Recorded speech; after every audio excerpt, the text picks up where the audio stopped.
नमस्कार, आप देख रहे हैं प्रो करनाल न्यूज़। मैं हूं आपके साथ विकास महला। लाइव तस्वीरें हम आपको दिखा रहे हैं करनाल से, जहां पर मेयर पद के आज़ाद उम्मीदवार मुकेश रघुवंशी वो भी लोगों के बीच जाते हुए नजर आ रहे हैं। वोटों की अपील है वो करते हुए नजर आ रहे हैं। मुकेश रघुवंशी आज़ाद उम्मीदवार के तौर पर मैदान में उतरे हैं, जहां पर भाजपा से पूर्व मेयर रेणुबाला गुप्ता मैदान में है। जो अगर बात की जाए कांग्रेस से मनोज वाधवा मैदान में है, वहीं आज़ाद प्रत्याशी के तौर पर उम्मीदवार हैं मुकेश रघुवंशी और अपने तमाम साथियों के साथ यहां पर डोर टू डोर लोगों से मिलते हुए नजर आ रहे हैं। जहां पर आप देख सकते हैं कि दुकानों पर जाते हुए नजर आ रहे हैं। वोटों की अपील है वो तमाम लोगों से करते हुए नजर आ रहे हैं। तो लाइव तस्वीरें हम आपको प्रो करनाल न्यूज़ के माध्यम से दिखा रहे हैं, जहां पर तमाम लोगों से डोर टू डोर वो मिलते हुए नजर आ रहे हैं। दुकानों पर वोटों की मांग है अपने लिए वो करते हुए नजर आ रहे हैं। तमाम नेता इस समय सड़कों पर हैं और लोगों के बीच में है। मुकेश रघुवंशी जी हमारे साथ है। मुकेश जी, क्या कहेंगे, किस प्रकार से आप चुनावी प्रचार में हैं और डोर टू डोर जाते हुए नजर आ रहे हैं? लोगों से क्या जन समर्थन मिलता हुआ नजर आ रहा है? सभी करनाल वासियों को मुकेश रघुवंशी का नमस्कार। सभी मीडिया के साथियों को मैं बहुत बहुत धन्यवाद देना चाहूँगा कि आप मेरी आवाज़ करनाल की आम जनता तक पहुँचा रहे हैं। हमें डोर टू डोर ज़्यादा करना पड़ रहा है क्योंकि हमारा कोई भी फ्लैक्स या कोई भी प्रचार का जो भी लगता है वो 10 से 15 मिनट में उतर जाता है, तो हमारा चुनाव चिन्ह आम जनता तक नहीं पहुँच पा रहा है। तो हमें ज़्यादा से ज़्यादा डोर टू डोर करना पड़ रहा है और मेरे लिए करनाल की जनता, सभी समाज के लोग का मेरे पास समर्थन है। हमारी पूरी टीम सभी समाज के, सभी राजनीतिक दलों के कार्यकर्ताओं की जो करता है वो हमारी टीम के सदस्य हैं। तो हम उनके साथ आम जनता के बीच में हैं और अपना चुनाव चिन्ह आम जनता तक पहुंचा रहे हैं। और मैं आपके माध्यम से करनाल की जनता से निवेदन करूंगा कि आप ही मेरे लिए मेरा चुनाव चिन्ह है। आप लोग घर घर जाकर कुर्सी का निशान जो हमारा चुनाव चिन्ह है उसका प्रचार करें, हमारे लिए वोट की अपील करें और आने वाली 2 मार्च को हमें करनाल से भारी बहुमत से जिताएं। और हमारा कोई भी फ्लैक्स, कोई भी प्रचार का तंत्र नहीं चल पा रहा है। कुछ असामाजिक तत्व हमारे प्रचार तंत्र को सामने नहीं आने दे रहे हैं। हमारा चुनाव चिन्ह आम जनता तक नहीं पहुंच पा रहा है, तो हम ज़्यादा से ज़्यादा डोर टू डोर कर रहे हैं, पर मैं सभी करनाल वासियों तक नहीं पहुंच पाऊंगा। सभी करनाल वासियों से मेरा हाथ जोड़ के निवेदन है कि आप ज़्यादा से ज़्यादा हमारा चुनाव चिन्ह आम जनता तक पहुँचाएँ, घर घर तक पहुँचाएँ। हमारा चुनाव चिन्ह कुर्सी का निशान है जो 3 नंबर पर है और आने वाली 2 मार्च को आप भारी संख्या में कुर्सी का बटन दबाएं और हमें करनाल का मेयर बनाएं। हमारी जीत करनाल की जीत होगी। हमारी करनाल मेयर के चुनाव में जीत करनाल की जनता की जीत होगी, क्योंकि मैं करनाल की जनता की समस्याओं के लिए लड़ने उतरा हूं करनाल में।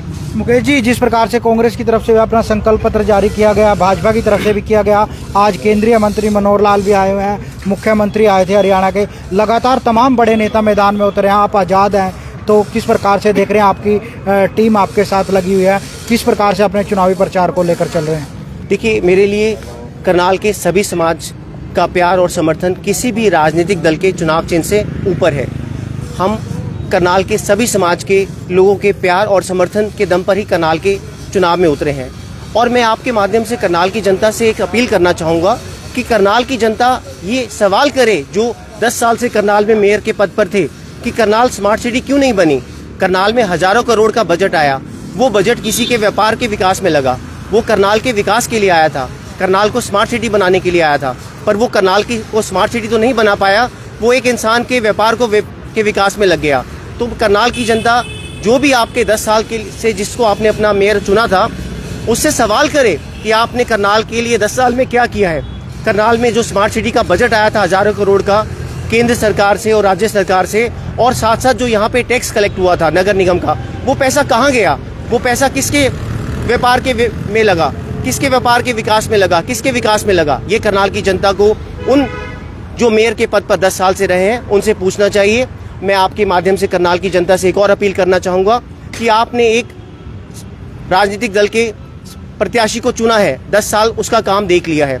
अगर आपको लगता है कि उन्होंने सही में वो पैसा जो करनाल के विकास के लिए आया था, करनाल की स्मार्ट सिटी के नाम पे करनाल के विकास के लिए आया था, करनाल की जनता के कार्यों के लिए आया था, अगर वो लगा है तो आप उन्हीं को वोट दें। अगर आपको लगता है कि वो पैसा सही जगह नहीं लगा, करनाल स्मार्ट सिटी नहीं बनी, सिर्फ कागजों में रह गई, तो इस बार आप बदलाव करें। मैं आपके माध्यम से करनाल की जनता से अपील करना चाहूँगा कि कभी वो करनाल के वार्ड नंबर 20 गुरु नानकपुरा जाकर देखें, कभी वो करनाल का वार्ड नंबर 5 सूरज नगर जाकर देखें। ये ऐसी क्षेत्र है जहाँ अभी तक सड़कें नहीं हैं। आप करनाल का वार्ड नंबर 16 जाकर देखें, जहाँ पर महावीर कॉलोनी है, महावीर कॉलोनी आपके पास है, ऐसी कॉलोनी है, बालाजी कॉलोनी है, यहाँ पर सड़कें तक नहीं है, हमारी सड़कें तक नहीं है। और हम करनाल को स्मार्ट सिटी बोल रहे हैं। करनाल स्मार्ट सिटी नहीं है। हमारा उद्देश्य है, हम जिन उद्देश्यों से चुनाव में उतरे हैं वो मैं चाहूँगा कि आपके माध्यम से करनाल की जनता तक पहुँचे। हम चाहते हैं कि करनाल वाकई स्मार्ट सिटी बने। करनाल में जो हजारों करोड़ का बजट आया है वो करनाल के विकास में लगे। हम सरकार के विरोध में नहीं है। सरकार ने तो पैसा भेजा, केंद्र सरकार हो या राज्य सरकार या कोई भी फंड्स करनाल में आया, वो नियत की कमी की वजह से, एक नियत की कमी रही। जो मेयर के पद पर थे उनकी नियत की कमी रही, उन्होंने वो पैसा करनाल के विकास की बजाय अपने विकास में लगाया। और मैं चाहूँगा कि आने वाले समय में करनाल की जनता बदलाव करे और हम जिन मुद्दों पे चुनाव में लड़ने जा रहे हैं वो मैं आपसे चाहूँगा कि आपके माध्यम से करनाल की जनता तक पहुँचे। हम चाहते हैं कि करनाल एक सही मायनों में स्मार्ट सिटी बने। करनाल में कोई भी ज़रूरतमंद बच्चा पढ़ना चाहे तो उसे ये ना सोचना पड़े कि मेरे पास धन का अभाव है, मेरे पास पैसे नहीं है, मैं पढ़ूंगा कैसे। उसके लिए यहाँ पर निःशुल्क शिक्षा की व्यवस्था हो। करनाल की सभी कॉलोनियों में, करनाल की जितनी भी कॉलोनियाँ हैं जो अभी तक अप्रूव नहीं हुई है, उनको अप्रूव कराना हमारा सबसे पहला प्राथमिकता होगी, ताकि वहाँ पर एक विकास कार्य सुचारू रूप से शुरू हो सके। और करनाल में जो लगता है कि बिल्कुल पिछड़ा हुआ, गांव से भी पिछड़े हुए एरिया है करनाल शहर के अंदर, उनका स्मार्ट सिटी के नाम पर विकास हो सके। इसके साथ साथ हम चाहेंगे कि सभी कॉलोनियों में एक चिकित्सा केंद्र हो, जहां सभी प्रकार की चिकित्सा निःशुल्क हो और ज़रूरतमंद लोगों को शिक्षा के साथ साथ चिकित्सा की सुविधा भी निःशुल्क रहे। करनाल में इतना ट्रैफिक जाम होता है, हम चाहते हैं कि करनाल में आने वाले समय में फ्री एसी बसेस चलाई जाए और उनकी प्रॉपर टाइमिंग हो, हर स्टॉप पे उनकी टाइमिंग हो, प्रॉपर टाइमिंग हो, ताकि जो आम जनता है वो यहाँ पब्लिक ट्रांसपोर्टेशन, जो यहाँ पे फ्री बसेस चलेगी एसी, उसमें यात्रा करे और अपने वाहनों को कम से कम उपयोग में लाए, जिससे यहाँ पर ट्रैफिक की समस्या का समाधान हो। इसके साथ साथ हम चाहेंगे कि करनाल में कोई भी कभी भी 24 घंटे एम्बुलेंस की सेवा निःशुल्क रहे, एम्बुलेंस फ्री रहे करनाल में सभी के लिए। और करनाल में कुछ बहुत ही मूलभूत समस्याएं हैं, प्रॉपर्टी आईडी की समस्या, पेंशन की समस्या। आज जो उठाई भी है मीडिया ने, जो केंद्रीय मंत्री मनोहर लाल 10 साल मुख्यमंत्री रहे, उनके सामने उठाई भी गई है समस्याएं। देखिए, आधार, pension, Tamli ID, property ID, इन समस्याओं का से जनता बहुत परेशान है। हम आने वाले समय में अगर करनाल की जनता हमें करनाल का मेयर चुनती है तो हम चाहेंगे कि इन समस्याओं का समाधान उनके घर बैठे हो। हम एक टीम का गठन करेंगे और वो टीम उनके घर जाके, उनके समय लेकर, उनकी सहूलियत के हिसाब से समय लेकर इन सभी समस्याओं का समाधान मुफ्त में करेगी, उनके घर जाके करेगी, ताकि जनता को कोई भी परेशानी ना हो। आम जनता इन property ID, family ID, pension, इन सब से बहुत परेशान है। तो हम चाहेंगे इनका समस्याओं का समाधान उनके घर बैठे बैठे हो और करनाल की जनता को इन समस्याओं से मुक्ति मिले। जी, आज कहाँ पर गए थे और क्या प्रोग्राम आज आपके?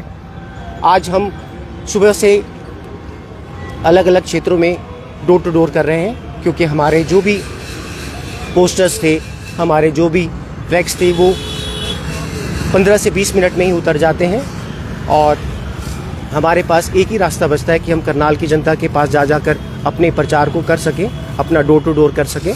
मैं आपके माध्यम से करनाल की जनता से निवेदन करूंगा कि मैं सभी जगह नहीं पहुंच पाऊंगा, आप मेरी आवाज़ को करनाल की आम जनता तक पहुंचा रहे हैं। जहां तक मेरी आवाज़ पहुंच रही है, आप ज़्यादा से ज़्यादा लोगों तक इस चुनाव चिन्ह, जो हमारा चुनाव चिन्ह है कुर्सी, उसको पहुंचाएं और आने वाली समय पे, आने वाले 2 मार्च को हमें भारी बहुमत से विजयी बनाएं। अभी क्या हो रहा है, करनाल में 2 राजनीतिक दल हैं जो आपस में एक दूसरे के ऊपर आरोप लगा रहे हैं और जनता को उलझा रखा है। यह समय था विकास के मुद्दों पर बात करने का, यह समय था करनाल के विकास, करनाल की जनता के कल्याण के मुद्दों पर बात करने का और इसके ऊपर वोट मांगने का, पर वो एक दूसरे को उलझा रहे हैं। तो ये थे हमारे साथ जो आज़ाद प्रत्याशी के तौर पर मुकेश रघुवंशी, जिनका चुनाव चिन्ह कुर्सी है। हालांकि वो आरोप लगाते हुए नजर आ रहे हैं कि उनके होर्डिंग्स हैं उनको नहीं टिकने दिया जा रहा। कुछ ही मिनटों के बाद उनके होर्डिंग्स हैं वो उतार दिए जाते हैं। विपक्ष हो या पक्ष हो, कहीं ना कहीं एक दूसरे में से उलझा हुआ, एक दूसरे पर आरोप लगाता हुआ नजर आ रहा है और विकास के बारे में कोई बातचीत नहीं कर रहा। कहीं ना कहीं चुनावी प्रचार है वो जोरों शोरों से चलता हुआ नजर आ रहा है। मेयर पद के लिए 4 प्रत्याशी करनाल में अब मैदान में है, जिनमें से भाजपा की तरफ से पूर्व में जो मेयर रही है रेणुबाला गुप्ता वो हैं, और कांग्रेस से मनोज वाजवा हैं। आज़ाद प्रत्याशी के तौर पर मुकेश रघुवंशी है, जिनका चुनावी चिन्ह कुर्सी है और कुर्सी के निशान पर बटन दबाकर वोटों की अपील है मुकेश रघुवंशी करनाल के लोगों से करते हुए नजर आ रहे हैं। और करनाल के आज मेरठ रोड पर पहुंचे थे, जहां पर तमाम वर्कशॉप्स हैं, वहां पर लोगों से मिले और वहां पर डोर टू डोर उनसे वोटों की अपील करते हुए नजर आ रहे हैं।